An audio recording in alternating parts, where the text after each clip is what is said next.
அல்ஹம்துலில்லாஹ், எல்லா புகழும் புகழ்ச்சியும் ஏக இறைவனுக்கு. தேவைக்கான விருப்பமே ஆசை. தேவைக்கு அட்பாற்பட்ட திருப்தியற்ற விருப்பம்தான் பேராசை. ஏன்னா எல்லா சித்தாந்தங்களிலும் பேராசையை ஒரு பாவமாக சொல்லுவாங்க. அதுக்கு இன்னொரு சில பேர் சொல்லுவாங்க, துன்பத்துக்கு காரணமே பேராசைன்னு சொல்லி. அந்த அளவு பேராசையை ஒவ்வொரு சித்தாந்தங்களும் சொல்லிக்கிட்டு தான் இருக்குது.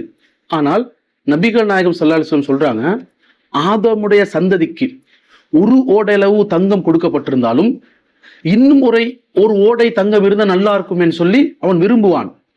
ஆனால் அவனது வாயை மண்ணை தவிர வேறு ஒன்றும் நிரப்பாதுன்னு சொல்லி சொல்றாங்க. ஏன்னா அந்த பேராசை அவன் இன்னும் வேண்டும் வேண்டுங்கிற எண்ணம் அவனை என்ன செய்யாதான், அது முடிவுக்கு வராது. அந்த அளவுக்கு என்ன செய்யும், அவனோட பேராசை இருந்துகிட்டே இருக்குன்னு சொல்லி சொல்றாங்க. மனிதன் இன்னைக்கு எப்படி இருக்கிறான், இந்த உலகத்துல நாங்க நிரந்தரமாக வாழ போறோம்னு சொல்லி அவன் என்ன செய்யறான், எல்லாத்துலயும் பேராசை கொண்டு ஒரு திருப்தி இல்லாமல், அந்த உலக வாழ்க்கையில திருப்தி இல்லாமல் ஒரு சந்தோஷத்தை இழந்து வாழ்ந்து இருக்கிறத நாங்க பாக்குறோம், கண் கூட பாக்குறோம். ஏன்னா அதுக்கான காரணம் பாருங்க, பேராசையில தான் நிறைய லஞ்சம் கொடுக்கிறான், மற்றவங்களுக்கு மோசடி செய்யறான், துரோகம் இழைக்கிறான், மற்றவங்க உரிமைகளை கை வைக்கிறான். அதுவும் அந்த பேராசையின் காரணமாக வருமானத்தை கூட திரட்டுறத கூட ஹராமான இறைவனுக்கு விலக்கப்பட்டதை கூட என்ன செய்யறான், சம்பாதிக்கிறத பாக்குறோம். அதுவும் இன்றைய முஸ்லிம்களை நீங்க பாத்தீங்கன்னா, முஸ்லிம் சமூகத்துக்கு இறைவன் கட்டளை இருக்குது, சொத்துக்களை அந்த சொத்துக்களை வாரிசு சொத்துக்களை முறையாக அதை பிரிக்கணும்னு சொல்லி இருக்குது. ஆனா நிறைய மனித சமூகத்துல முஸ்லிம்கள் சொத்துரிமையில மிகப்பெரிய அந்த உறவுகளுக்கு துரோகம் செய்யறத பாக்குறோம், கண்கூடாக பாக்குறோம். என்ன காரணம், அந்த உலக பேராசை, எனக்கு தனக்குங்கிற ஒரு எண்ணம். அதுலயும் நபிகள் நாயகம் ஸல்லல்லாஹு அலைஹி வஸல்லம் சொல்றாங்க, அதுக்கு அழகான ஒரு விளக்கம் சொல்றாங்க. அது எப்படி பேராசை எப்படி கட்டுப்படுத்தணும்னு சொல்லி சொல்றாங்க. எப்படி சொல்றாங்க, உங்களுக்கு அதிகமாக செல்வம் இருக்கிறது, அதிகமா இருக்கும்போது செல்வம் அன்று, நிறைய எனக்கு வசதி வாய்ப்பு இருக்கிறது தான் செல்வம் இல்ல, மாறாக போதுமென்ற மனமே உண்மையான செல்வம்னு சொல்லி சொல்றாங்க.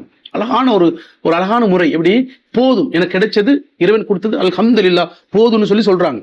அதே மாதிரி மனிதன் இயற்கையான தன்மை தான், தன்னை விட உயர்ந்தவரை பார்க்கறதுக்கு தான் அவர் அப்படி இருக்கிறாரே, நம்ம குறைவா இருக்கிறோங்கிற எண்ணம் வந்துகிட்டு இருக்கும். அதுதான் சொல்றாங்க, தன்னை விட உயர்வாரவரை கண்டீங்கன்னா தன்னை விட கீழே உள்ளவளை பாருங்க. என்ன காரணம்னு சொல்லா, இறைவன் அருட்கொடைகளை நாங்க அவன் கொடுத்த அருட்கொடைகளை அற்பமாக எண்ணாமல் நாங்க போதும்னு சொல்லி என்ன செய்வோம், நாங்க இறைவன் அந்த அருட்கொடையில பொருந்தி கொள்வோம்னு சொல்லி நபிகள் நாயகம் ஸல்லல்லாஹு அலைஹி வஸல்லம் சொல்றாங்க. ஏன்னா நம்மளை விட நம்ம கீழே பார்க்கும்போது நாங்க எந்த அளவு நல்லா இருக்கும்னு சொல்லி விலகும், எல்லாத்துக்குமே அந்த அளவு சந்தோஷமா இருக்கிறோம். ஆனா எங்களுக்கு என்ன செய்யும், உயர்ந்தவங்களை பார்க்க விட தாழ்ந்தவங்களை பார்த்து திருப்தி அடைஞ்சிக்கணும்னு சொல்லி நபிகள் நாயகம் ஸல்லல்லாஹு அலைஹி வஸல்லம் சொல்றாங்க. அதுலயும் இந்த உலகத்துல எப்படி ஒரு கஞ்சம் கலந்த பேராசை, உலகத்துல எப்படி இருக்கு, இப்படி வாழ்ந்து கஞ்சம் கலந்த பேராசை. இதுக்கு நாங்க சில வழிகளை பார்க்கும்போது நாங்க என்ன செய்யலாம், தான தர்மங்கள் செய்யலாம் நிறைய பேருக்கு. அதே மாதிரி அன்பளிப்புகள் செய்ய முடியும், ஒவ்வொருத்தருக்கும் அன்பளிப்பு செய்யலாம். ஒரு நாட்டில் வாழும்போது அதுல வருமான வரிகள் கட்டலாம். ஏன்னா வருமான வரி கட்டும் போது எங்களுக்கு ஒரு நம்பிக்கை வரும், யாரோ மனித சமூகத்தை இதெல்லாம் என்ன செய்ய ஹெல்ப் பண்றோம், நாம் சம்பாதிக்கிற முறையை சரியாக சம்பாதிக்க வேண்டும், முறையாக அதை எடுத்துக்கொள்ளணுங்கிற எண்ணம் எங்கிட்ட இருந்துகிட்டே இருக்கும்.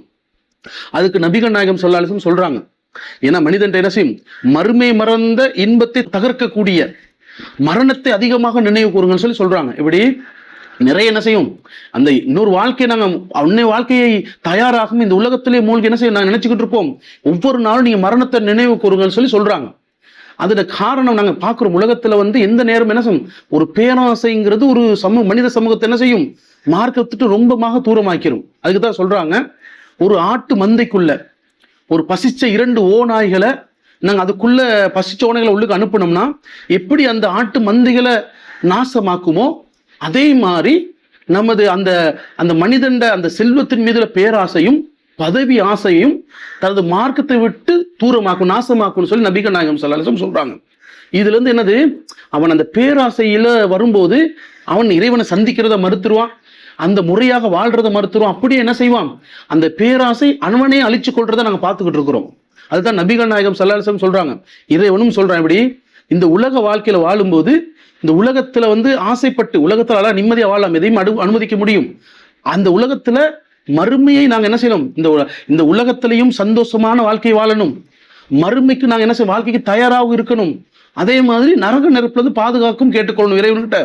அந்த மாதிரி தான் எங்களோட வாழ்க்கையை அமைச்சு கொள்ளணும். ஏன்னா ஆசைப்படுறது இஸ்லாம் எங்கேயும் தப்புன்னு சொல்ல, பேராசைப்பட்டு அடுத்தவர்களுக்கு என்ன அநியாயம் செஞ்சு தாமும் அநியாயம் செஞ்சு வாழக்கூடது தான் இஸ்லாம் என்ன செய்து அந்த அந்த பேராசையை செய்யக்கூடாது என்று கூறி எனது உரையை முடித்துக் கொள்கிறேன்.